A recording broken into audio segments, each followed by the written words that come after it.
Với anh em mình nhé, em mới về được con máy cắt gỗ của Hitachi. Con này sử dụng lưỡi là lưỡi 290, cắt về cho anh em mình 10 phân nhé. Đây. Đó. Cái phần mà hợp kim của lưỡi thì anh em thấy cực kỳ đẹp luôn. Thì anh em trong clip thấy là đây là cái lưỡi dày nè, cái lưỡi dày và đây là lưỡi mỏng. Là do người ta mài là một cái úp cái ngửa để cho cái đường cắt của mình nó ngọt hơn nhá. Đó. Thì lưỡi zin theo máy nó hơi bật màn một tí thôi thì không quan trọng nhé, quan trọng là cái hợp kim mình nó còn nguyên si, chưa mèo vào răng nào. Đó, còn dày như vậy thì anh em mình xài mới lâu dài được nhá. Đó, để em test sơ cho mình luôn.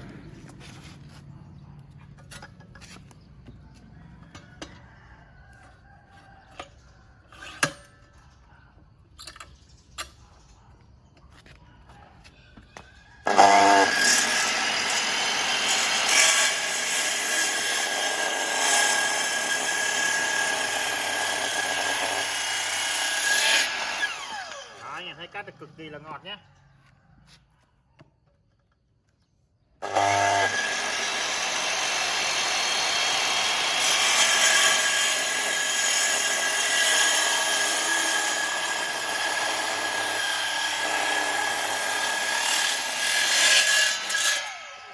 Đó, máy cắt cực kỳ ngọt luôn.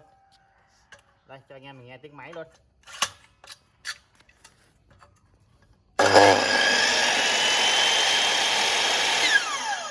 Đó, máy cực kỳ là êm. Đây thông số máy đây. Đó, anh em nhìn trên clip là thấy cái tem là thấy chất lượng rồi đó. Của Hitachi C12B1 nhé anh em, sử dụng được 100V anh em lưu ý nhé. Và công suất của nó là 3.200, vòng tua là 12.000. Vòng tua là 3.200 và công suất là 12A thì tương đương 1.140W nhé. Đó. Máy cực kỳ êm. Cái tem này tem trắng đời cao nha anh em. Rồi, anh em nào quan tâm với con máy cắt gỗ 290 này cứ liên hệ với anh em nhé.